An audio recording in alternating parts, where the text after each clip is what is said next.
gracias por venir a esta presentación. Yo leí ese libro muy entusiasmado y de un solo tirón porque la lectura me mantenía pegado al libro. Inicialmente yo pensé que el autor era mayor, porque tenía el libro en digital y no había leído los datos del autor.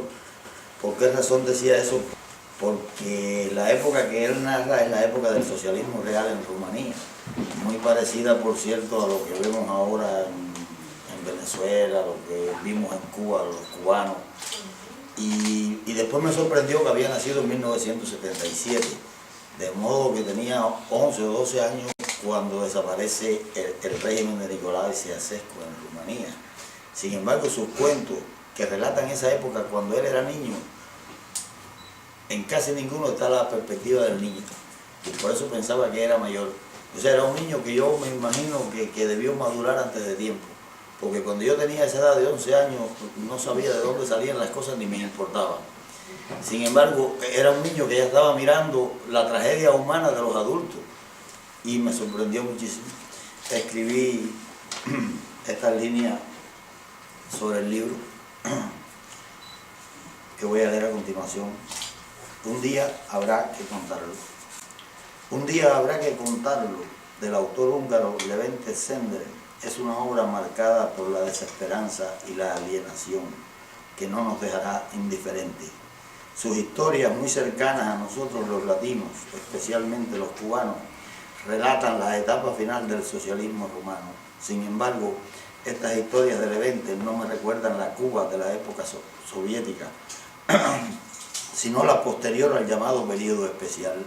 Sus personajes sueñan con marcharse, se mueven alcoholizados por las tramas de su relato, rozando a veces el humor y a veces la tragedia, ocupados en el diario subsistir en cómo resolver el día a día, mientras la vida envejece en la más absoluta dejadez. Levente Szendrey es un contador de historia, alguien nacido para comunicar experiencias, sin alardes formales ni retóricos ni regodeos innecesarios. Sus relatos avanzan hacia la resolución definitiva. Su prosa es dinámica, certera, de frases cortas y sintéticas, de modo que el lector se va dejando llevar sin esfuerzo, sin observar siquiera la palabra, sino lo que éstas transportan, como debe ser la buena narrativa. Veamos una breve descripción del relato Mujer llorando, entre comillas. Un viento helado sacudió la puerta del cementerio. Era el día de los muertos. Los copos de nieve labraban el rostro de los que luchaban con las velas. Los pinos se zarandeaban tratando de sacudirse la capa de hielo. Las cintas de las coronas deshechas flotaban al viento. La tierra negra, congelada, aparecía aquí y allá. El canto del chantre se mezclaba con el norte que soplaba y el sacerdote recitaba oraciones sobre la paz eterna.